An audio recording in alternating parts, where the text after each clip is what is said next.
Hello hello hello hello hello.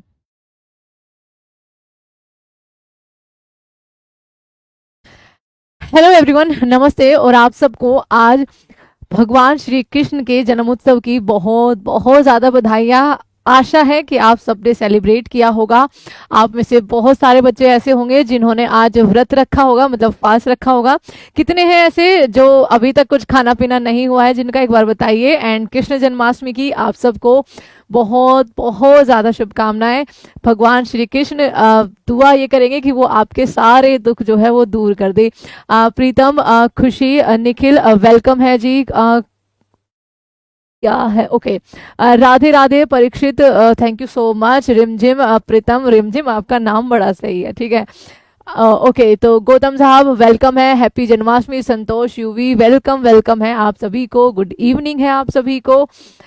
Okay, no fasting चल, लेकिन हमारा है भैया आज, ठीक है। और आफ्टर सो लॉन्ग मैंने फास्ट रखा है। लास्ट बार रख नहीं पाए थे। Thank you so much UV, thank you so much. Uddin, शायद मैंने आपका नाम सही लिया है भैया, है ना? क्योंकि एक तो इतना दूर है ये कमेंट का, अभी जो फ्रेम काफी है, ठीक है। अच्छा, उठते ही खा लिया था। तुमसे उम्मीद यही है ना? चलो, तो सूरज, ऊपर वाला आपको बहुत बहुत ज्यादा शक्ति दे, ठीक है। हेलो हेलो सागर, हेलो राहुल, कमलेश, वेलकम है। चलिए, सभी का वेलकम है। और आज की अपनी क्लास को शुरू करते हैं। आज की क्लास में आपके दो पार्ट हैं, ठीक है। दो पार्ट ये है कि एक तो जो आपका सेशन लगा हुआ है, यानी कि पॉलिटी के आर्टिकल्स का, जिनका भी 18 या उसके बाद एनटीपीसी यूजी का एग्जाम है, आप सबके लिए बहुत खास रहने वाला है, ठीक है। हमने पार्ट 2 इसको रखा है, जो हमने कल या परसों अपना एक पार्ट 1 किया था, ठीक है। उसके बाद सेम आपका करंट अफेयर्स का भी जो हमने कल सेशन किया था, उसका पार्ट 2, यानी कि उसके कुछ क्वेश्चंस बचे हुए हैं, अच्छे क्वेश्चंस हैं, और उनको हम यहाँ पर करने वाले हैं। ओके, तो पहले सवाल पर आया जाए। एक बार आप सबसे एक रिक्वेस्ट है कि आप सारे के सारे जो आ गए हैं क्लास को प्लीज लाइक करिएगा एंड प्लीज शेयर करके आ जाइएगा, ठीक है। एंड जो भी खुशी, थैंक यू सो मच, जो भी जन्माष्टमी के लिए बधाई दे रहे हैं, ऊपर वाला आपको हमेशा हमेशा खुश रखे and thank you so much, ठीक है। जिनका भी देखो एग्जाम सिटी अभी तक नहीं आया है, वो टेंशन ना ले। आपका ऑलमोस्ट 30 अगस्त तक एग्जाम सिटी जो है वो आना है, ठीक है। तो टेंशन ज्यादा मत लो। केंद्र राज्य के प्रशासनिक संबंध भारतीय संविधान के किस आर्टिकल में वर्णित है? बिल्कुल जहां पे हमने लास्ट छोड़ा था उसी के आगे का है। और पीडीएफ आपको देखो आज परीक्षा पत्र पर मिल जाएगी। ये पूरी नहीं हुई थी, दैट्स वाई मैंने इसको शायद आपका अपलोड नहीं किया था, या फिर कर दिया था, मुझे अभी ध्यान नहीं है। मेरे को आज देखना पड़ेगा एक बार टेलीग्राम, ठीक है। तो परीक्षा पर टेलीग्राम चैनल पर आपको पीडीएफ भी मिल जाएगी इसकी। चलो, तो आपका यहाँ पर केंद्र राज्य, हाँ देखो भूखा रहा तो नहीं जाता, स्पेशली बिना नमक के, बट हाँ ऊपर वाला शक्ति दे देता है उस दिन के लिए। केंद्र राज्य के प्रशासनिक संबंध भारतीय संविधान के किस आर्टिकल में आपका वर्णित है? तो आपका यहाँ पर सही जवाब क्या हो जाएगा मैम? आर्टिकल नंबर प्रशासनिक, ठीक है, वाणिज्यिक नहीं, प्रशासनिक संबंध। तो सही जवाब आपका यहाँ पर आर्टिकल 256 से लेकर 263 हो जाएगा। ऑप्शन नंबर 1 करेक्ट आंसर रहेगा। आर्टिकल 352 से लेकर आपका 356 तीन तरीके की इमरजेंसी के बारे में है, तो ये आपका इमरजेंसी के प्रावधान जो है वो यहाँ पर आ जाएंगे, ठीक है। अगला आपके लिए सवाल है, संविधान के किस आर्टिकल के अनुसार, अगला सवाल, अगर आरआरबी वाले भूल गए, ऐसा नहीं होगा शुभम, इतने भी निठल्ले मत मानो उनको। संविधान के किस आर्टिकल के अंतर्गत केंद्र सरकार राज्य सरकारों को निर्देश दे सकती है? तो आर्टिकल 370 के तहत, आर्टिकल 356 के तहत, 263 या फिर आपका 256 के तहत, या फिर हो सकता है कि इसमें एक आर्टिकल दे रखे और जस्ट उसी से अगला आर्टिकल वो निर्देश वाला होता है। आप बात करें या मैम आर्टिकल नंबर आपका 257 की, जहां साफ साफ लिखा हुआ है। तो इस हिसाब से हमारा जो सही आंसर हो जाएगा, जैसे आपका आर्टिकल 38 और 39 में आपका थोड़ा सा डिफरेंस होता है, उसी तरीके से यहाँ पर है। तो article number, option number A सही जवाब हम इसका रखेंगे, ठीक है। अंतरराज्य परिषद के गठन का प्रावधान इनमें से किस आर्टिकल के अंदर है? Under which article of the constitution in is the provision for the formation of the inter state council में? आर्टिकल 293, 280, 263 या फिर आपका 249। तो सही जवाब क्या होगा? इसका सही जवाब हो जाएगा आर्टिकल नंबर 263। आर्टिकल नंबर 280 वित्त आयोग के बारे में है, यानी कि केंद्र किस तरीके से कैसे आपका राज्यों को फंड करेगा, पैसे का बंटवारा करेगा, सिंपल सी बात ये है, ठीक है। आर्टिकल नंबर 293 है कुछ जरूरी विषयों में, ठीक है, जब आपकी जरूरत पड़ पाए, ठीक है, तो उस टाइम पर राज्य जो है वो उधार ले सके। आर्टिकल नंबर 293 तो राज्यों के उधार लेने के प्रावधान के रूप में जो है वो पढ़ा जाता है, ये आपको अच्छा लिखा भी हुआ है, देखिए भारतीय संविधान का आर्टिकल 293। चंदन कैसे यार, नहीं और कोई चांस भी नहीं है कि मैं उसको देखूं। राज्यों द्वारा उधार लेने से संबंधित है। यह प्रावधान बताता है कि राज्य सरकार भारत के भीतर अपनी संचित निधि से प्रतिभूति पर उधार ले सकती है, लेकिन कुछ शर्तों के अधीन वो होता है, ठीक है। तो आपका आर्टिकल 263 सही जवाब हो जाएगा। भारतीय संविधान के किस आर्टिकल के अंतर्गत वित्त आयोग का गठन हुआ है, ये मैंने आपको पीछे ही बता दिया है। तो जो आपका वित्त आयोग का गठन है वो आपका यहाँ पर आर्टिकल नंबर 280 हो जाएगा। आर्टिकल नंबर 368 जो है वो अगेन आपका संशोधन से संबंधित है, ये आपका साउथ अफ्रीका से लिया गया है, इसको आपका यहाँ पर ध्यान रखना है क्योंकि आपका सबसे ज्यादा पूछा जाता है। संपत्ति का अधिकार एक संवैधानिक अधिकार है, यह बताया गया है कहां पर। तो संपत्ति का वोर टू, देखो मैम क्रिक फीवर तुम्हारी कसम, मतलब यकीन आए या ना है, आज 3 से या फिर 2:30 से 5 के बीच में, 5 बजे हम मंदिर चले गए थे, वॉर 2 ही देखी है, ठीक है। और ये कोई मूवी मैंने पूरी पूरी नहीं, खैर 2-3 मिनट की मैंने छोड़ी थी, वो कुछ बच्चे का काम जैसे सुलाना वगैरह, बट आफ्टर 1.5 साल मैंने कोई मूवी आज देखी थी, है ना। तो आपका देखो संपत्ति का अधिकार एक संवैधानिक अधिकार है, ये अब बताता है आर्टिकल नंबर 300A, ठीक है। ये क्या है आपका आर्टिकल नंबर 300A, और ये आपका जो 44वां संविधान संशोधन था उसके द्वारा क्या किया गया था, अमेंड किया गया था 1978 में, क्योंकि आपका संपत्ति का जो अधिकार हुआ करता था वो पहले एक मौलिक अधिकार हुआ करता था, ठीक है। तो 44वें संविधान संशोधन से उसको हटाकर संवैधानिक या कानूनी अधिकार बना दिया गया, ये आपको ध्यान रखना है। आर्टिकल नंबर 28, आर्टिकल नंबर 30 आपका यहाँ पर क्या बताते हैं, जल्दी से आंसर करिए, ठीक है, फंडामेंटल राइट। चलिए अगला सवाल है, भारतीय संविधान के किस आर्टिकल में नैसर्गिक न्याय के प्रसिद्ध सिद्धांत सुनवाई के अधिकार का समावेश किया गया है। In which article of the Indian constitution is famous principle of natural justice right to hearing has been included. Article 308, 309, 310 या फिर आपका 311, और 312 से आपकी अखिल भारतीय सेवाएं शुरू हो जाती है, ठीक है, बताइए।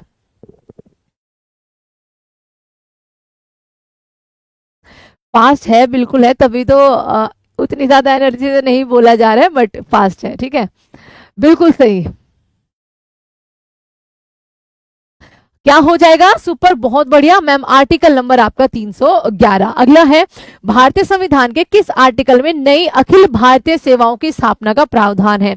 तो अखिल भारतीय सेवाएं, उसी के साथ साथ ये भी बताना कि फिलहाल यूपीएससी के, क्योंकि कई बार आपके चेंज हो चुके हैं, यूपीएससी के चेयरमैन कौन है बताइए। यूपीएससी के चेयरमैन एज ऑफ जुलाई मान लो, चलो अगस्त ही मान लो, अगस्त 2025, कल को चेंज हो जाए तो फिर तुम कहोगे नहीं, है ना, गवर्नमेंट में। तो आपका देखो यहाँ पर अखिल भारतीय सेवाओं की स्थापना का प्रावधान आर्टिकल नंबर 312 से शुरू हो जाता है, तो ऑप्शन नंबर बी आपका यहाँ पर सही जवाब हो जाएगा। और अभी यूपीएससी के जो चेयरमैन है वो कौन हो जाएंगे, अजय कुमार हो जाएंगे, ठीक है, कौन हो जाएंगे, अजय कुमार, ये आपको ध्यान रखना है, अजय कुमार। अजय सेठ है या अजय कुमार है, अजय कुमार है। अगला है, संविधान के किस अनुच्छेद द्वारा लोक सेवाओं को संरक्षण प्रदान किया गया है।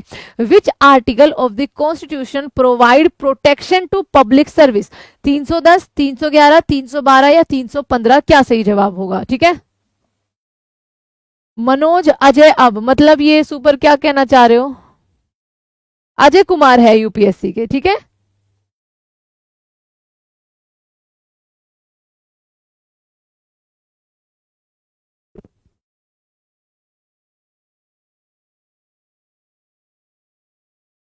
बताइए क्या करेक्ट आंसर आपका यहां पर होगा। Which article of the constitution provides protection to public services.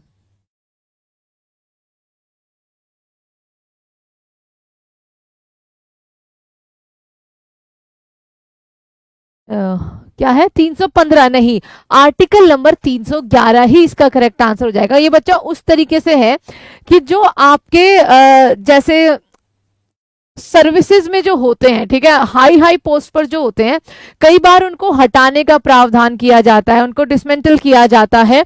तो वो जो नेचुरल या फिर कहिए जो आम नागरिक के साथ होता है ना व्यवहार, की भाई गिरफ्तार किया और डाल दिया जेल में, केस चला दिया, नहीं, ऐसे नहीं होता। जैसे राष्ट्रपति हो गए या सांसद हो गए या फिर आपके चीफ जस्टिस साहब हो गए, जिस तरीके से उनके प्रावधान होते हैं ना, थोड़े बड़े लेवल पर होते हैं कि उनको पहले सूचना दी जाती है, ठीक है, और उनकी जो बातें वो संसद में लाई जाती है कि भैया हम आपको हटा रहे हैं। आपके जो सर्विसेज में है अधिकारी, उनके लिए अगर बाय चांस उनको हटाना है या फिर उन पर कोई केस करना है, तो उसके लिए भी पहले उनको सूचना दी जाती है। यही है आपका लोक सेवाओं को या फिर उनमें जो काम कर रहे हैं बड़े अधिकारी है, उनको संरक्षण प्राप्त, जो आपका वहां पर कहां लिखा हुआ था, सूचना का अधिकार, ठीक है, या फिर न्याय का अधिकार, आर्टिकल नंबर 311, ठीक है। अगला है संविधान के किस आर्टिकल के द्वारा संघ और राज्यों के लिए लोक सेवा आयोग का प्रावधान, ये हमारा हो चुका है, ऑप्शन नंबर बी ही हो जाएगा। संविधान का आर्टिकल नंबर 312 जो है वो किससे संबंधित है, तो ये अखिल भारतीय सेवाओं से है। हिंदी भाषा बताइए आपका, ठीक है, हिंदी भाषा जैसे आपका लिखा हुआ है वैसे तो संघ की राजभाषा, ठीक है, संघ की राजभाषा जो है वो आपकी हिंदी होगी, एंड जो लिपि है, ठीक है, जो स्क्रिप्ट है वो आपकी देवनागरी है। अब मुझे बताइए ये जो प्रावधान है, क्योंकि इसको एनटीपीसी यूजी पूछ चुकी है, ये प्रावधान आपका कहां पर है। एक शिफ्ट में बोल रहे थे 90 प्लस अटेम्प्ट करके आए हैं, तो बच्चा उन्होंने ये नहीं बताया कि वो गलत कितने करके आए हैं। तो एक बच्चा जो बहुत टाइम से पढ़ रहा है और अच्छी तैयारी करके गया है ना, वो 90 प्लस कर भी सकता है, चांसेस होते हैं बच्चा इसके भी, बट उसमें गलत भी जरूर होते हैं, ठीक है। तो इन बातों पे मत जाओ कि कोई 90 प्लस करके आए 80, इस बात को सोचो ही मत। आपको जितने सही आते हैं आप बस उतने करके आओ, क्योंकि वही आपको नंबर दिला सकते हैं, बाकी कुछ नहीं। तो सेफ स्कोर क्या रहेगा अभी के लिए, ये मत सोचो। सेफ स्कोर सोचा जाता है बच्चा कि आप पेपर दे के आइए, अब आप सीबीटी 2 की तैयारी कर रहे हो, अगर आपके इतने मार्क्स है तो आप तैयारी कर लीजिए, कुछ लमसम आपका यहाँ पर एक अंदाजा दिया जाता है। बाकी अभी जो एग्जाम देने जा रहे हो उसमें कोई टारगेट मत रखो, उसके प्रेशर में जो सही आता है ना उसको भी गलत करके आ जाओगे। तो ये आर्टिकल नंबर 343 हो जाएगा बच्चा, ठीक है, आर्टिकल नंबर 343। अगला सवाल है आपका यहाँ पर, भारतीय संविधान के किस आर्टिकल में निर्वाचन आयोग का प्रावधान है, ठीक है। तो निर्वाचन आयोग या फिर आप इसको कह सकते हैं चुनाव आयोग, चुनाव आयोग जो कि आपका राष्ट्रपति उपराष्ट्रपति भारत राज्यों के सारे चुनाव कराता है। खाली जो पंचायती राज व्यवस्था है या फिर आप कह सकते हैं जो स्थानीय स्वशासन आपकी व्यवस्था है, उनके चुनाव जो है वो चुनाव आयोग नहीं कराता, उसके लिए राज्य चुनाव आयोग का गठन जो है वो किया जाता है। तो ये सवाल भी बनता है आपका कई बार, ठीक है। तो चुनाव आयोग जिसका गठन आपका 25 जनवरी 1950 को हुआ था। पहले जो चुनाव आयुक्त बने थे, पहले चुनाव आयुक्त वो आपके बने थे सुकुमार सेन, ठीक है, सुकुमार सेन। आई थिंक आपसे लोकपाल भी पूछा गया है एनटीपीसी यूजी में, तो पहले लोकपाल कौन थे एक बार फटाफट से आंसर करो। और आज के टाइम पर जो हमारे मुख्य चुनाव आयुक्त है, ठीक है, क्या है मुख्य चुनाव आयुक्त, वो है आपके ज्ञानेश कुमार, ज्ञानेश कुमार। राजीव कुमार के बाद आपके ये बनाए गए हैं। और आर्टिकल नंबर 324 में जो है चुनाव आयोग के गठन का प्रावधान है। एंड हैप्पी जन्माष्टमी आप सभी को। लोकसभा में एंग्लो इंडियन समुदाय के प्रतिनिधित्व के लिए प्रावधान संविधान के किस आर्टिकल के अंदर किया जाता था, ठीक है, ये क्या हो जाएगा आपका किया जाता था, क्योंकि ये क्वेश्चन तो देखो आपका पुराना है, प्रीवियस ईयर है, लेकिन आज के टाइम पर जो क्वेश्चन पूछा जाएगा हो सकता है इस तरीके से पूछ ले कि पहले किस आर्टिकल में ये हुआ करता था, हो सकता है अभी करंट अफेयर में पूछ ले कि किया जाता था, ठीक है। तो आपका यहाँ करंट अफेयर नहीं करंट में पूछ ले, करंट की सिचुएशन को लेकर। तो 331, 221, 121 या 139 आपका। तो देखो राष्ट्रपति साहब को, ठीक है, राष्ट्रपति साहब को एक तो राज्यसभा में, राज्यसभा में 12 लोग मनोनीत करने की शक्ति प्रदान होती है। और एक आपकी लोकसभा में हुआ करती थी, लोकसभा में 2 एंग्लो इंडियन, और राज्य विधानसभा में आपका यहाँ पर 1 एंग्लो इंडियन, ठीक है, ये शक्तियां हुआ करती थी। लोकसभा वाली शक्तियों को आपका यहाँ पर हटा दिया गया है, और ये पहले रहा करता था आर्टिकल नंबर 331। अब हटाया है तो जरूर कोई संशोधन करके हटाया होगा, तो संशोधन जो किया गया है वो 104वां संशोधन किया गया है, जिसमें अगेन लोकसभा में ही जो SC ST आरक्षण की सीट्स हैं, या SC ST को जो आरक्षण दिया जाता है उसको भी 10 साल के लिए जो है उनकी सीटों को बढ़ा दिया गया है, ठीक है। तो ये आपको ध्यान रखना है। और किस ईयर में आया था जरा ये भी बताइए फटाफट से, अगले सवाल पर तब तक चलते हैं। और लो इसी से आ गया।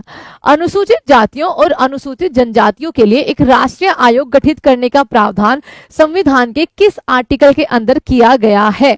तो अच्छा क्वेश्चन है, और इस तरीके क्वेश्चन ग्रुप डी में या एनटीपीसी में बहुत पूछे जाते हैं। एनटीपीसी में जैसे डीपीएसपी से आपके आ रहे हैं या मौलिक अधिकारों से आ रहे हैं, उसके बाद जैसे राष्ट्रपति से भी आते हैं, तो SC ST जो आपका आयोग है वहां से भी, इवन ओबीसी से बहुत सारे क्वेश्चन आते हैं, ठीक है। 1990 में कौन सा संशोधन कह रहे हो आप?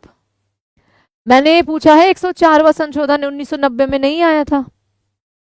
वेरी गुड चिंकी, बहुत बढ़िया। तो आपका देखो इसमें करेक्ट आंसर हो जाएगा मैम 338, ठीक है, अनुसूचित जातियां, और 338A अनुसूचित जनजातियां। ऑप्शन नंबर ए आपका यहाँ पर करेक्ट आंसर बन जाएगा, ठीक है। संविधान के किस आर्टिकल के अंतर्गत हिंदी को राजभाषा का दर्जा जो है वो प्राप्त है, ठीक है। तो ये 1 है बच्चा, जहां भी आपको लिखा मिलेगा ना ये 1, यानी कि पहला जो क्लोज होता है आपका। तो आर्टिकल 343 का पहला क्लोज, 345, 346 या 348, क्या सही जवाब होगा आपका बताइए।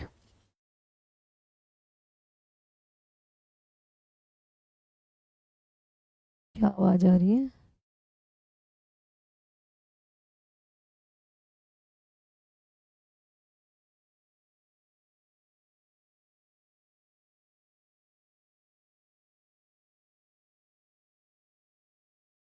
आर्टिकल नंबर क्या हो जाएगा? 343A, ठीक है, 343 आपका। अगला सवाल सेम है कि संघ की राजभाषा हिंदी और लिपि देवनागरी होगी, यह आपका 343 में ही है, ठीक है। अच्छा, इसमें जो आर्टिकल है ये आपके समहाउ इनमें से एक आर्टिकल पूछ लिया गया। आर्टिकल 371 भैया, राज्यों को जो विशेषताएं दी गई हैं, ठीक है, राज्यों को, राज्यों लिखेंगे, ठीक है, राज्यों को जो आपके विशेष अधिकार दिए गए हैं 371A से लेकर आपका यहाँ पर 371J तक मौजूद है। जे में कर्नाटका है आपका। 371A का पूछा गया था तो उसमें आपका नागालैंड हो जाएगा। ये आपका क्वेश्चन जो है वो 14 अगस्त को फर्स्ट शिफ्ट में पूछा जा चुका है, ठीक है, आर्टिकल नंबर 371। और आर्टिकल नंबर 343 अपना सही जवाब हो जाएगा। 352 आपका यहाँ पर नेशनल इमरजेंसी हो जाएगा, और 324 अभी करके आए हैं, आपका चुनाव आयोग का गठन हो जाएगा, ठीक है, चुनाव आयोग का गठन हो जाएगा। अगला सवाल है हाँ ये, चलो ये भी सही है। संविधान के किस आर्टिकल में हिंदी भाषा के विकास के लिए निर्देश दिए गए हैं? तो एक क्वेश्चन को या एक आर्टिकल को बच्चा जो उसकी परिभाषा है उसको कई तरीकों में आपका यहाँ पर पूछा जा सकता है, ठीक है। 371A मैंने बोला है बच्चा, ठीक है, कई भाषाओं में उसका कई लैंग्वेज बना के उसको पूछा जा सकता है। तो आप बताइए 330, 336, 343 या 351 हिंदी भाषा के विकास के लिए, जिस पर आज के टाइम में मुझे लगता है संघ काम कर रहा है। संघ नहीं, सॉरी भैया, आपका यूनियन बीजेपी साहब।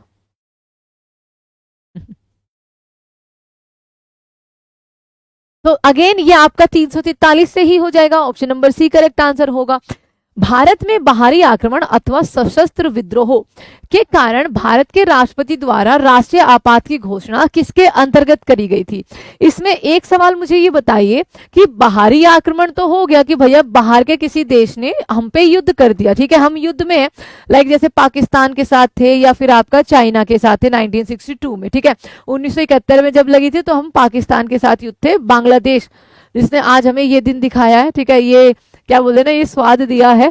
तो यहां पर मुझे बताइए जो सेकंड टर्म है सशस्त्र विद्रोह, ये कब आई? ठीक है, ये आपका कब आई ये आप बताइए। क्या इसको पहले कुछ और बोला जाता था, इसको कुछ अमेंड किया गया, ये आपको आंसर करना है। और इमरजेंसी की बात हो रही है तो आपका सीधा आंसर 352 होगा। 3 बार हमारे पास अभी तक नेशनल इमरजेंसी जो है वो घोषित हो चुकी है। लास्ट आपका 25 जून 1975 को हुई थी, आंतरिक अशांति के आधार पर। अब इमरजेंसी का कोई आधार होता है ना, राष्ट्रपति एवं तो घोषणा नहीं कर देंगे, ठीक है। तो आंतरिक अशांति के आधार पर राष्ट्रपति साहब ने आपकी घोषणा करी थी। एक सवाल मुझे बताइए, क्योंकि आधुनिक भारत से आपके सवाल आ रहे हैं, उस टाइम पर राष्ट्रपति कौन थे, ठीक है। तो राष्ट्रपति 1975 में घोषणा करने वाले इमरजेंसी की नाम आपको बताना है, ठीक है। प्राइम मिनिस्टर इंदिरा गांधी थी। 356 तो आपका हाल ही में मणिपुर में लगा है, तो आपका ये राष्ट्रपति शासन कहलाएगा। अच्छा, 22 अगस्त को आपका एग्जाम है। अरे उससे पहले तो बहुत सारी क्लासेस होंगी। हाँ, आगे के शायद एक दिन आपकी क्लास अभी नहीं होगी, क्योंकि हमें किसी जरूरी काम से जाना है, ठीक है। हाँ, तो आपका यहाँ पर बताइए क्या करेक्ट आंसर हो जाएगा। राष्ट्रपति का नाम, ठीक है। 2 क्वेश्चन पूछे हैं।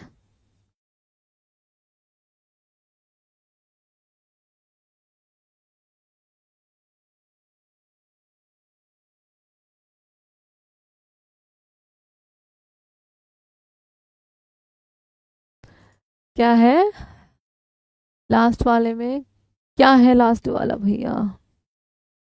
हिंदी भाषा के विकास के लिए निर्देश आर्टिकल 300, हाँ, और सॉरी, आर्टिकल 351 बचा, आई एम सो सॉरी। विकास और प्रसार जो है वो आर्टिकल 351 है, मैंने 343 लगा दिया पिछले क्वेश्चन के कंफ्यूजन में। तो देखो यहाँ पर सशस्त्र विद्रोह को चेंज किया गया था, आंतरिक अशांति जो थी ना, ठीक है, आंतरिक अशांति, इंटरनल डिस्टरबेंस को चेंज करके सशस्त्र विद्रोह में लाया गया था 44वें संविधान संशोधन 1978 के द्वारा, ठीक है, याद रखिएगा 1978 के द्वारा। और राष्ट्रपति का नाम फखरुद्दीन अली। वेरी गुड, बहुत बढ़िया, ठीक है। और तो कुछ पूछा नहीं है, ये आपका लगा है। और हाल ही में इसी डे को, वैसे ये सवाल तो नहीं पूछा जाएगा, थोड़ा कंट्रोवर्शियल सा है, संविधान हत्या दिवस जो है वो बीजेपी ने आपका यहाँ पर सेलिब्रेट किया है, ठीक है। अच्छा, अगला क्वेश्चन भी बिल्कुल इसी से जुड़ा हुआ है। जुड़ा हुआ क्या है कि संविधान के किस आर्टिकल के तहत राज्यों में संवैधानिक तंत्र के विफल होने पर राष्ट्रपति शासन जो है वो लागू किया जाता है। और राष्ट्रपति शासन, अभी कंप्यूटर के बारे में बात करेंगे, आर्टिकल 356 में किया जाता है। ये आपका 360 जो है वो फाइनेंशियल इमरजेंसी है, जो हमारे पास अभी तक एक भी बार नहीं मिली है, लगी है। हो सकता है कि हाल ही में मणिपुर में जैसे आपका राष्ट्रपति शासन लागू किया गया था, तो आपसे वहां से ये क्वेश्चन पूछ ले, क्योंकि इतना डीप क्वेश्चन पूछ रहा है कि भाई मणिपुर में अभी तक टोटल कितनी बार आपका लग चुका है, ठीक है। तो मणिपुर में टोटल कितनी बार राष्ट्रपति शासन लग चुका है, ये बताइए। ठीक है। अच्छा, अगला ही क्वेश्चन आपका वित्तीय आपातकाल का है। तो वित्तीय आपातकाल आपका यहाँ पर 360 के तहत लगता है। ये आपका अच्छा क्वेश्चन है और ये कई बार मैंने पूछा हुआ है। 11 टाइम्स, बहुत बढ़िया, ठीक है, बहुत बढ़िया, 11 टाइम्स।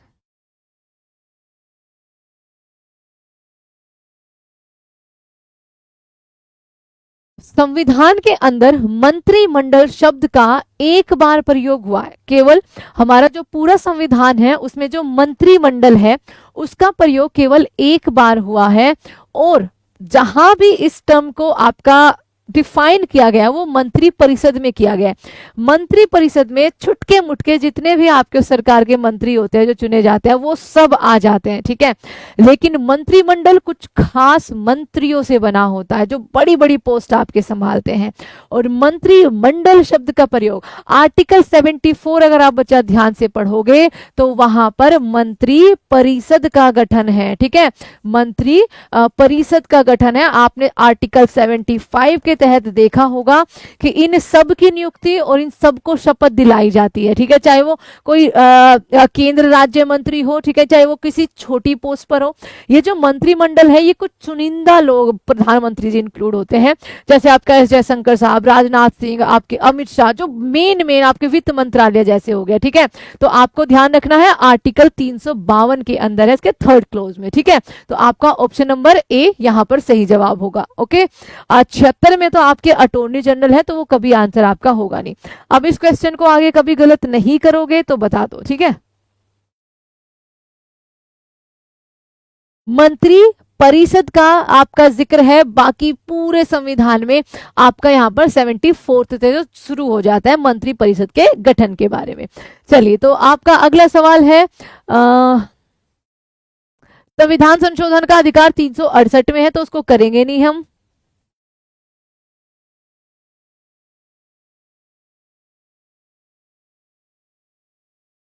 तीन सौ अड़सठ कई लैंग्वेज में पूछा गया है। अच्छा, जम्मू कश्मीर से रिलेटेड आपका पूछा गया है, तो वो 370 था, उसको भी करने की बिल्कुल जरूरत नहीं है। ये आ जाइए, अब बताइए, ठीक है, इसको आप आसानी से कर दोगे। और एग्जैक्ट आपका यहाँ पर पूछा गया था, तो देखो प्रीवियस ईयर भी आपके पूछे जा रहे हैं, और कई सारे बच्चों ने भी बताया था कि प्रीवियस ईयर क्वेश्चन जो है वो पूछे जा रहे हैं, ठीक है। अच्छा, ड्रीम क्वीन, अच्छा अभी 2 मिनट रुकिए राखी, और राम का भी आंसर करना है जिनका आगे पेपर है। संविधान के किस आर्टिकल के अंतर्गत नागालैंड राज्य के संबंध में विशेष उपबंधों का प्रावधान जो है वो किया गया है? तो नागालैंड जो कि भारत का आपका 16वां राज्य बना था, ठीक है, भारत का 16वां राज्य बना था। ये कब बना था? 1960 में ये आपका आया था, है ना। आपका यहाँ पर 15वां जो राज्य बना था वो गुजरात बना था, महाराष्ट्र से समहाउ अलग होकर। तो आपका सही जवाब हो जाएगा 371 बी, मतलब बी ऑप्शन जो है आपका 371 का, इसको आई थिंक ए बोलते हैं, है ना। हाँ, तो भैया आपका 356 किससे संबंधित है, ये भी हम बता चुके हैं।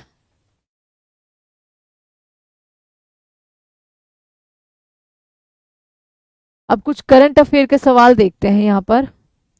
आधी क्लास अपनी जा चुकी है। समानता का अधिकार 14 से 18 है, चलो इसको भी करते जाओ क्योंकि यहाँ से सवाल आ रहे हैं। भारतीय संविधान में समानता का अधिकार, ठीक है, 5 अनुच्छेदों द्वारा प्रदान किया गया है।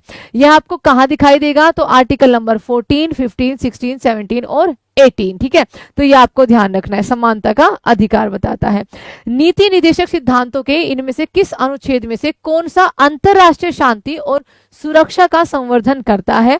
Which of the following article of directive principle of state policy deals with the promotion of international peace and security? तो आर्टिकल 51 है, 48 का आपसे पूछ चुका है, ठीक है, एनटीपीसी में। 43 का भी आपसे पूछ चुका है एनटीपीसी में, और आपका यहाँ पर आर्टिकल 41। तो सही जवाब क्या हो जाएगा मैम? आर्टिकल 51, यानी कि जो लास्ट आर्टिकल है डीपीएसपी का। यहां तक आपका करेक्ट आंसर हो जाएगा। और ये आपका क्या है? अच्छा, ये रिपीट हो गए। नियंत्रक और महालेखा आपका यहाँ पर परीक्षक की नियुक्ति करी जाती है, तो आर्टिकल नंबर 148 के द्वारा, यानी कि ये कैग के बारे में है। तो कैग की जो नियुक्ति होती है वो आर्टिकल नंबर 148 से होती है। उसके बाद उनकी पावर्स के बारे में यहाँ पर लिखा हुआ है आर्टिकल नंबर 149 में, ठीक है, ये आपको ध्यान रखना है। अगला सवाल है आपका, भारत के प्रत्येक नागरिक का कर्तव्य होगा कि प्रकृति या प्राकृतिक पर्यावरण का संरक्षण और उसमें सुधार करना। ये कथन भारतीय संविधान के किस आर्टिकल के अंदर मौजूद है? तो बताइए, यही एग्जैक्ट। तो देखो कई सारे प्रीवियस ईयर तो मैंने आपको यहाँ पे दिखा दिया जो पूछे गए हैं इस बार। और अब आपका जो 18 अगस्त को पेपर है, ठीक है, कल आपकी 17 हो जाएगी, जिनका 20 को है, जिनका 21 को है, जिनका 19 को है, वो सब अभी के लिए बस बच्चा अपना क्या करो, रिवीजन करो, ठीक है, रिवीजन करंट अफेयर का, स्पेशली जो लास्ट आपके 6 मंथ है, और लास्ट 6 मंथ को आप यहाँ पर काउंट करना जनवरी से जून, ठीक है, जनवरी से जून तक के, ना कि आप अगस्त भी और जुलाई भी उसमें मान के चल लो। उसके अलावा आप पॉलिटी के आर्टिकल्स को बस दोहरा लीजिए, ध्यान रखिएगा।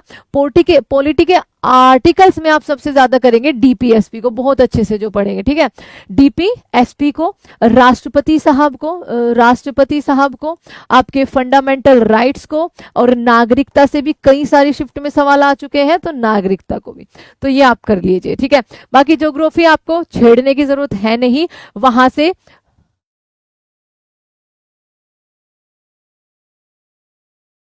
अच्छा ठीक है विकास, थैंक यू सो मच। वहां से आपके क्वेश्चन सिंपल आ रहे हैं, आप उनको आसानी से कर जाओगे, ठीक है। और नहीं कर पाए दैट मीन्स कि आप वो रिवीजन भी करोगे, उससे भी नहीं कर पाओगे। हिस्ट्री में देखिए आपको थोड़ा सा ज्यादा पढ़ना पड़ेगा, और मैं तो ये चाहती हूँ कि हिस्ट्री आप रिवीजन कर लो, कॉन्सेप्ट में मत जाना बिस्ट्री को कि अरे संगम वंश पूछा जा रहा है, मैंने तो कभी पढ़ा नहीं तो अब पढ़ लेता हूँ, नहीं होगा बच्चा, ठीक है, क्योंकि डीप पूछ रहा है। तो रिवीजन जितना कर सकते हैं उतना रिवीजन करिए, और अपने सवाल का सही जवाब 48A हो जाएगा। 51A के अंदर आपका यहाँ पर फंडामेंटल ड्यूटीज है। 56 में राष्ट्रपति का कार्यकाल है, ठीक है, राष्ट्रपति का कार्यकाल है। और 21 में आपके जीवन की स्वतंत्रता है, जो कि आपका यहाँ पर जब इमरजेंसी लगती है तब भी सस्पेंड नहीं होता है, ठीक है। अच्छा ओके, अगला सवाल आपका।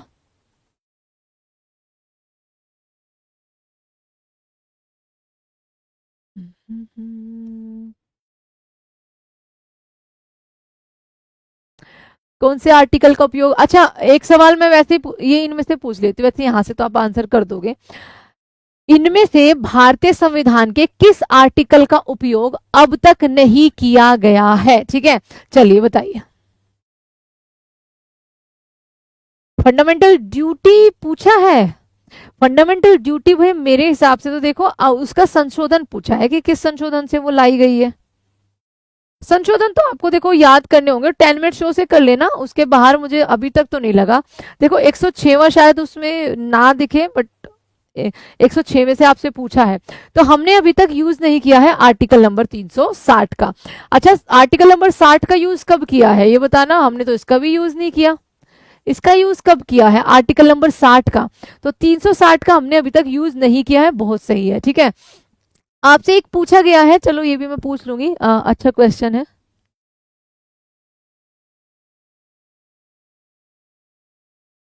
सही है।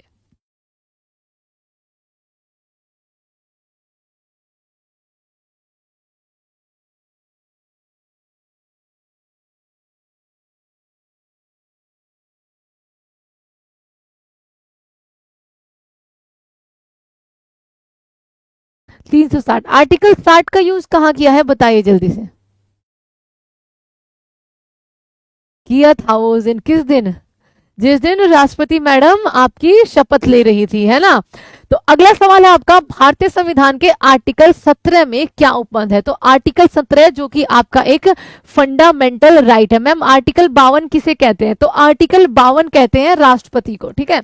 आर्टिकल 52 का मतलब है एक पद जिसका नाम है देश का प्रथम नागरिक राष्ट्रपति, ठीक है। राष्ट्रपति जो हम सबको संबोधित करता है, हमारी कोई आइडेंटिटी नहीं है भैया, ठीक है, वो है केवल और केवल प्रेसिडेंट, हम जाने जाते हैं उनके द्वारा, ठीक है, उनसे। तो आपका यहाँ पर सही जवाब राष्ट्रपति हो जाएगा।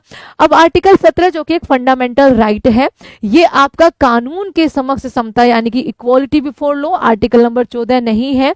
ये है equality of opportunity in matters of government employ, ये आर्टिकल 16 भी नहीं है।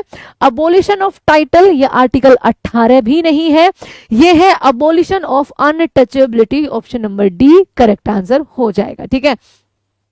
एडमिट कार्ड नहीं आया है तो स्लो मोशन, इतने स्लो काम मत करो, इतने स्लो मोशन में मत जाओ। आप कॉल की जहां पे आप अपना रजिस्ट्रेशन नंबर और पासवर्ड भरते हो ना, उसके नीचे एक टोल फ्री नंबर भी होता है, कॉल करके पूछ लो भैया, उसका स्क्रीनशॉट ले लो, ठीक है, ताकि वहां दिखा पाओ जाके, ठीक है। अगले सवाल पे करते हैं अपना यहाँ पर, नीति आयोग भारत के संविधान में किस अनुच्छेद के तहत संगठित किया गया है। NITI Aayog is organized under which article of the constitution of India. NITI Aayog जहां से आपके भर भर के सवाल आ रहे हैं, ठीक है, बेसिकली उनकी रिपोर्ट्स वगैरह आ रही है।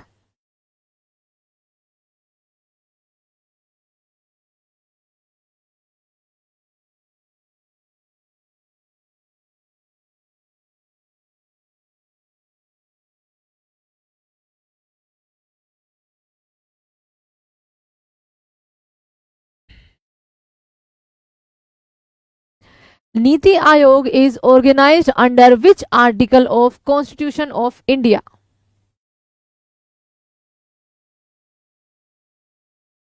डी ऑप्शन, इनमें से कोई नहीं, क्योंकि नीति आयोग किसी भी आर्टिकल में मिलेगा नहीं, ठीक है। ये एक संवैधानिक बॉडी है ही नहीं, इसलिए संविधान के आर्टिकल्स में इसका जिक्र होगा नहीं, ठीक है। नीति आयोग जो कि आपका जो 5 ईयर प्लान था उसका करंट एक तरह से कहिए एडवांस वर्जन है, जो कि 2015 में आया था, ठीक है, 2015 में जब 12वीं 5 ईयर प्लान आपका चल रहा था। अब कुछ करंट अफेयर के सवाल यहाँ पर करेंगे, बताइए जल्दी से आंसर। कौन सा देश हाल ही में पेरिस जलवायु समझौते से हट गया है? तो पेरिस जलवायु समझौता फ्रांस, जर्मनी, अमेरिका, यहाँ पर क्या सही जवाब हो जाएगा? तो pulled out of the Paris climate agreement. तो देखो, जिनका सिटी इंटीमेशन नहीं आया तो उनको तो दिक्कत करने की बात नहीं है, आपका पेपर हो सकता है 9 सितंबर को हो, ठीक है। सीईओ बीवीआर सुब्रमण्यम, उपाध्यक्ष सुमन के बेरी और अध्यक्ष जो भी उस टाइम पर पीएम होते हैं वो होता है, ठीक है। रही बात कंप्यूटर की बच्चा, तो कल आपके लिए कंप्यूटर का 10 मिनट शो जो है वो आ जाएगा, या फिर आपका क्लास जो है वो लग जाएगी, ठीक है। तो देखो, पेरिस समझौते से और डब्ल्यूएचओ से जो पुल आउट किया है वो अमेरिका ने किया है। अमेरिका, जिसका ट्रंप और रशिया, ठीक है, इनकी जो मीटिंग थी, आप सीबीटी 2 जब देने जाओगे ना एनटीपीसी का, चाहे वो ग्रेजुएट का हो चाहे वो अंडर ग्रेजुएट का हो, आपसे पूछा जाएगा कि इन दोनों महानुभावों की मीटिंग जो है वो कहाँ पर हुई थी। यहां से एक क्वेश्चन अभी लिख लो, पक्का है, ठीक है। तो आपका यहाँ पर इनकी जो मीटिंग हुई है वो अलास्का में हुई है, जो फेल कर गई है, हमने तो यही सुना है। अगला है 21 जनवरी 1972 को किन 3 राज्यों को पूर्ण राज्य का दर्जा जो है वो मिल गया था? चलिए बताइए। 87 क्वेश्चन अटेम्प्ट किए हैं, ओके। सीबीटी 2 के लिए अमन बहुत बढ़िया, सीबीटी 2 के लिए अच्छे क्वेश्चन है, थोड़े से आगे के जो आपके, खैर तो करंट अफेयर आ गया आपका। हाँ, अब तुम क्या करो, जो भी सीबीटी 2 की तैयारी कर रहे हैं ना, वो अब अच्छा करंट अफेयर पढ़ना शुरू कर दो। अच्छा मतलब बिल्कुल डीप में पढ़ना शुरू करने का मतलब है नोट्स बनाना शुरू कर दो उनका, जो आपके ऑलरेडी नोट्स है ना, अगर उनमें आपको लग रहा है कि अच्छा इसमें सारी इंफॉर्मेशन नहीं दी गई है, तो उनको अब अच्छी तरीके से फुल इंफॉर्मेशन में खुद के नोट्स बनाना शुरू कर दो, अगर आप इस बार सीबीटी 2 पार करना चाहते हो तो। बाकी आपका सब हो जाएगा सीबीटी 2 में, बस आपको रिवीजन की रिवीजन करना है, ठीक है। अच्छा, तो 1972 बच्चा आपका त्रिपुरा, मणिपुर और जो मेघालय है, इनको पूर्ण राज्य का दर्जा जो है वो दिया गया था। अगला है, हाल ही में प्रकाशित पुस्तक द वर्ल्ड आफ्टर गाजा के लेखक कौन है? The world after Gaza, Arundhati Roy, Pankaj Mishra, Chetan Bhagat या शशि जरूर नहीं है, थरूर है बच्चा, ठीक है, शशि थरूर, ठीक है। तो ये नाम थरूर है, जरूरी नहीं है कि इसका आंसर भी थरूर है।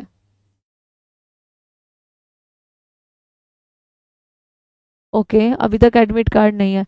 नहीं देखो, 18 तो बच्चा आपका परसों है, आप कॉल करिए और पता करिए कि क्यों एडमिट कार्ड नहीं आ रहा है, क्योंकि ये सीरियस मैटर है। वरना उसका जो भी आप जैसे भी आप क्लिक करते हो उसमें सारी इन्फॉर्मेशन डाल के जो भी वो बता रहा है उसको आप स्क्रीनशॉट ले लीजिए। अगर आपका ये फॉर्म एक्सेप्टेड हुआ था तो आपका एडमिट कार्ड 100% आना चाहिए, ठीक है।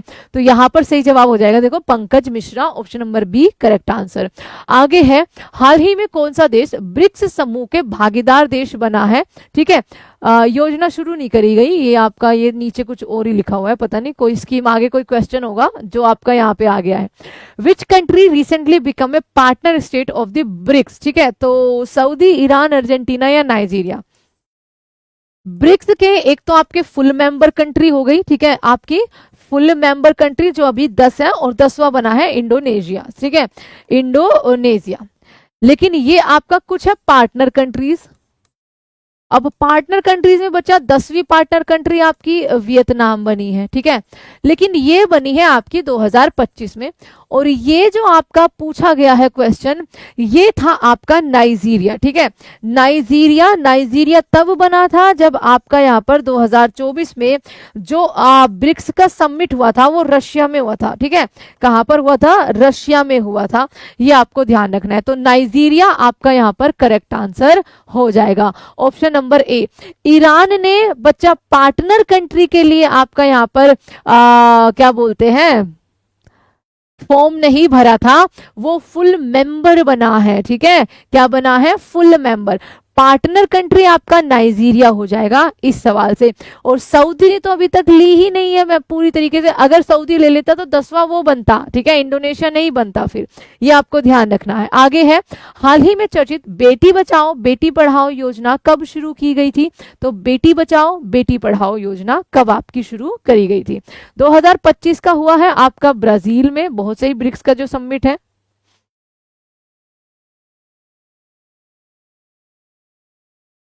शक्ति कुमारी को, शांति कुमारी, कौन सी डेट नहीं दिखा रहा? देखो अगर सिटी इंटीमेशन ही नहीं आया तो उसके लिए तो आपको वेट करना पड़ेगा अभी, ठीक है। जिनका सिटी इंटीमेशन आ गया है, तारीख दिखा दी भैया इस तारीख को और इस शहर में आपका एग्जाम है, तो उनके लिए ये है कि आप अगर नहीं एडमिट कार्ड हो रहा है डाउनलोड तो आप यहाँ पर क्या करो, कॉल करिए, ठीक है। तो 2015 में आपका यहाँ पर शुरू की गई थी, option number B correct answer होगा। विजय हजारे ट्रॉफी 2024 और 25 के फाइनल में किस टीम ने केरला को हराकर, विदर्भ को हराकर आपका यहाँ पर खिताब जीता है, ठीक है। ये आपको अगले सवाल में बताना है। तमिलनाडु ने, कर्नाटक ने, विजय हजारे पूछी है, महाराष्ट्र ने या उत्तर प्रदेश ने? उत्तर प्रदेश, अच्छा। वेरी गुड, 22 जनवरी 2015 लिखा है एक बच्चे ने, बहुत बढ़िया। पानीपत से, पानीपत हरियाणा में है क्या? अच्छा, मैं नहीं बेरा था, हमने नहीं बेरा। महाराष्ट्र जीता है बच्चे, कर्नाटक जीता था। ऑप्शन नंबर बी आपका यहाँ पर सही जवाब होगा। किस संगठन ने क्वांटम प्रोसेसर विलो लॉन्च किया है, ठीक है। ये ऑब्वियसली कोई प्रोसेसर अगर यहाँ पर इंस्टॉल किया जा रहा है या उसको लॉन्च किया जा रहा है तो उसको बेटरमेंट के लिए, ठीक है। जैसे हर साल मान लो जैसे आईफोन ही है, ठीक है। वैसे मैंने उदाहरण गलत दिया है क्योंकि पिछले कुछ सालों से तो उसके सेम वर्जन आ रहे हैं, कोई ज्यादा फर्क है नहीं, बट फिर भी उनका कहना है कि वो पहले से ज्यादा बेस्ट है, ज्यादा तेजी से काम करते हैं, बिना किसी एरर के काम करते हैं। तो उसी तरीके से फॉर द बेटरमेंट जो है ये गूगल के द्वारा आपका यहाँ पर लॉन्च किया गया है। Option number C correct answer आपका हो जाएगा, ठीक है। अगला सवाल है यहाँ पर, राष्ट्रीय आपदा प्रतिक्रिया बल एनडीआरएफ हर साल अपना स्थापना दिवस जो है वो कब मनाते हैं? और ये भी बताना क्योंकि ये सवाल जैसे आरबीआई से पूछा गया था कि भैया 90वां जन्मदिन उन्होंने मनाया है अपना, है ना। तो उसी तरीके से एनडीआरएफ ने इस साल जो आपका मनाया है वो कितने साल आपके पूरे कर लिए हैं ये भी बताना है, ठीक है। तो विलो यू किया है आपका गूगल ने, बिल्कुल सही है। अच्छा, गिव अवे कर दो मैम, किस खुशी में?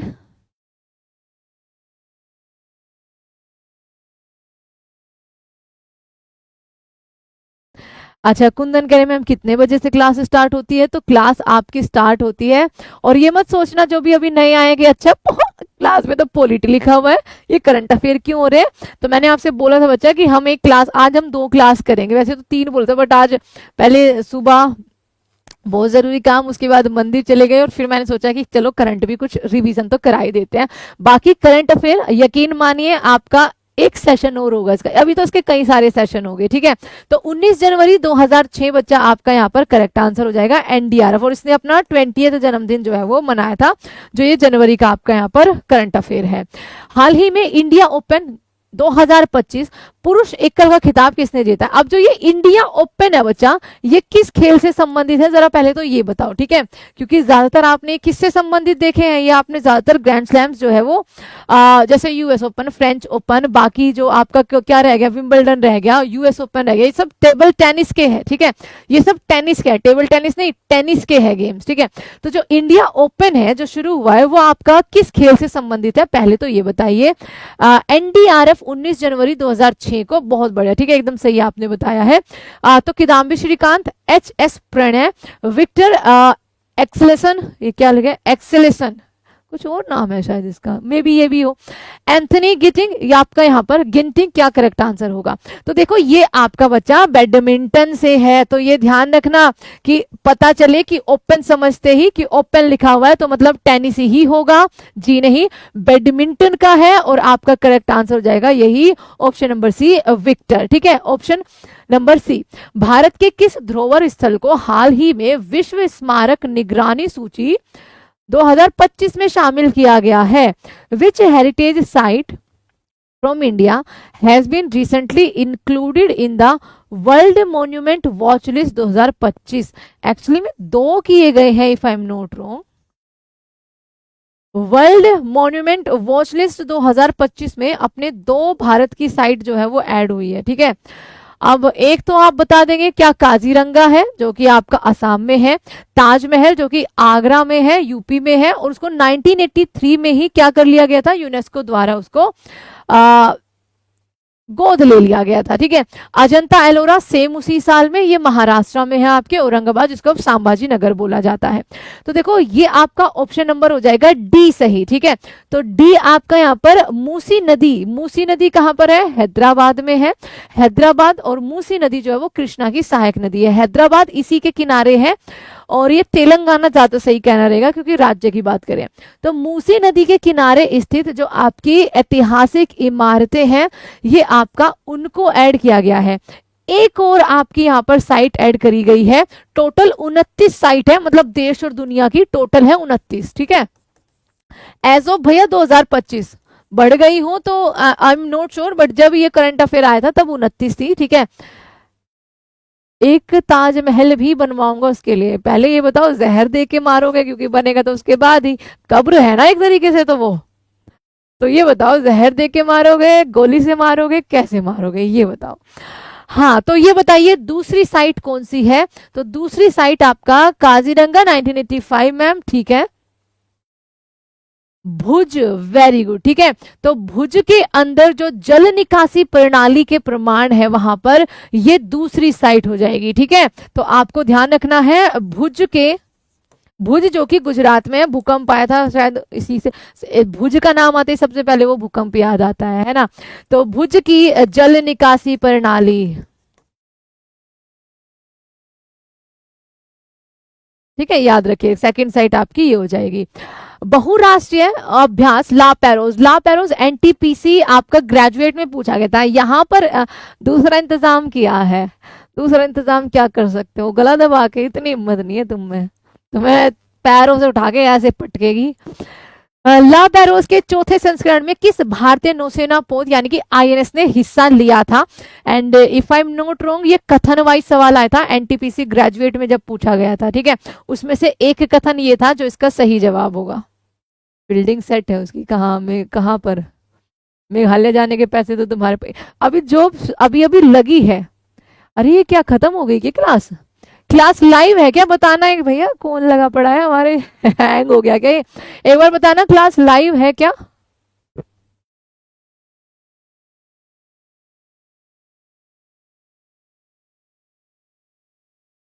आईएनएस कोलकाता पंचक गलत आंसर हो जाएगा, आईएनएस मुंबई आपका यहाँ पर विध्वंसक जो है, आईएनएस मुंबई आपका सही जवाब होगा, ठीक है। इसकी मेजबानी किसके द्वारा करी गई थी, फ्रांस के द्वारा करी गई थी। ये कुछ पॉइंट्स और आगे पूछा जाएगा ये ला पैरोस, ठीक है। भागीदार देश Bharat, America, Canada, Australia, Indonesia, Malaysia, Singapore और यूनाइटेड किंगडम। स्थान कहां पर था, जो आपका मलक्का, सुंडा और जो लैम्बोक जल मृदु स्थल है, यानी कि आपका इंडो पैसिफिक वाला जो रीजन है, बेसिकली इसका मेन मोटिव ही यही था, इंडो पैसिफिक में अपनी पहचान बनाना, चाइना को सबक सिखाना, ठीक है। और ये बस आपके लिए यहाँ पर है, और ये एक नौसैनिक अभ्यास था, ये भी ध्यान रखिएगा। प्रोजेक्ट वीर गाथा 4.0 किस मंत्रालय के द्वारा आपकी एक संयुक्त पहल शुरू की गई है। तो प्रोजेक्ट वीर गाथा के बारे में जो 4.0 है उसके बारे में बताइए। ये गृह मंत्रालय और युवा मंत्रालय ने शुरू करी है, रक्षा मंत्रालय और शिक्षा मंत्रालय ने, संस्कृति मंत्रालय और रक्षा मंत्रालय ने, या फिर शिक्षा मंत्रालय और खेल मंत्रालय ने, बताइए। INS Mumbai, Amardeep and France, बहुत बढ़िया, मेजबान देश फ्रांस, और हुआ कहाँ है, इंडो पैसिफिक में, ठीक है, भागीदारी बढ़ाने के लिए। प्रोजेक्ट वीर गाथा 4.0 is a major joint initiative of which ministries, कहाँ लिखा है मिनिस्ट्री ऑफ एजुकेशन, देखो ज्वाइंट है तो आपका उसमें दो मिनिस्ट्री, सब में दो दो ही आ रही है, तो ये है आपका मिनिस्ट्री ऑफ एजुकेशन एंड आपका मिनिस्ट्री ऑफ डिफेंस, और ये है आपका ऑप्शन नंबर बी में, ठीक है। अच्छा इसका विषय क्या है, मतलब लाइक कि ये किस चीज से संबंधित है, जो ये वीर गाथा है ये किस विषय से संबंधित है, ये बताओ जरा, उसके बाद हम मान लेंगे कि आपने अच्छे से पढ़ रखा होगा, ठीक है। क्या ये क्वेश्चन अब देखो किड्स शॉर्ट्स, वो आपका इजी पेपर आएगा, बट जिस हिसाब से आजकल बच्चे पीएचडी वाले भी, एमबीए वाले भी पीओन का पेपर देने जाते हैं, तो कह नहीं सकते, क्या पता उनके ऑर्गेनाइजर को भी पता हो कि भैया थोड़ा लेवल बढ़ाना पड़ेगा क्योंकि कंपटीशन बढ़ गया है।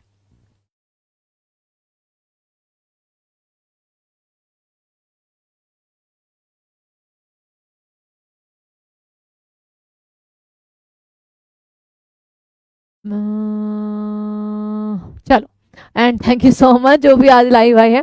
किस मंत्रालय ने राष्ट्रीय नदी यातायात और नौवहन प्रणाली आपका शुरू करी है? Which ministry has launch the national river tariff and navigation system NRT and NS? रक्षा, जल शक्ति, बंदरगाह, जहाजरानी और जलमार्ग मंत्रालय, या फिर सड़क परिवहन और राजमार्ग मंत्रालय? तो सही जवाब क्या हो जाएगा ma'am? Ministry of port, shipping and waterways, option number B. Cyber security grand channel, ठीक है, चैलेंज सॉरी, CSCG 2.0 किसके द्वारा लॉन्च किया गया है? ये ministry of defence and Indian army के द्वारा, ministry of science and technology and ISRO के द्वारा, ministry of home affairs and NITI Aayog के द्वारा, या ministry of technology and data security council of India के द्वारा? किसके द्वारा इसको शुरू किया गया है? ठीक है, शर्बानंद सोनेवाल, बहुत बढ़िया भैया। तो चलो, आपको नई अपॉइंटमेंट, चाहे वो मंत्रिमंडल की हो, चाहे वो अलग अलग ऑर्गेनाइजेशन में हो, वो अच्छे से याद है, तो ये बहुत बड़ी बात है। और कल एक नहीं, कल तो पॉसिबल नहीं हो पाएगा, चलो देखते हैं एक बार, है ना। तो सही जवाब क्या हो जाएगा ma'am? Ministry of technology and data security council of India, option number D. बाज और बत्तख, ठीक है, दो अलग अलग प्राणी हैं ये। बाज और बत्तख हाल ही में हरियाणा के किस संरक्षित क्षेत्र में देखे गए थे?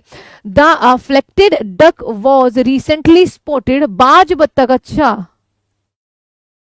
देखो इसका मेरे को इस न्यूज के बारे में नहीं पता है, वैसे दो अलग अलग नहीं है भैया, ये फल्केटेड डक है। एक बार मैं इसको सर्च कर लूं, क्योंकि आई डोंट नो कि ये आपका कब का करंट अफेयर है, मे बी जनवरी का हो सकता है। Recently spotted eight which protected area in Haryana, ठीक है, ये मेरे को एक बार देखना पड़ेगा, तब तक आप आंसर दीजिए। कब से क्लास चल रही है? सवाल क्या है भैया? ये फल्केटेड डक, और ये एकदम सर्च करने पे आया, और हरियाणा, ओह अच्छा, इस तरीके नहीं, मेरी नजर में देखो ये वाला करंट अफेयर नहीं आया, क्योंकि हम डेली करंट अफेयर क्लास नहीं करते हैं। पर ये नहीं लिखा हुआ है, कहाँ देखी गई है भैया?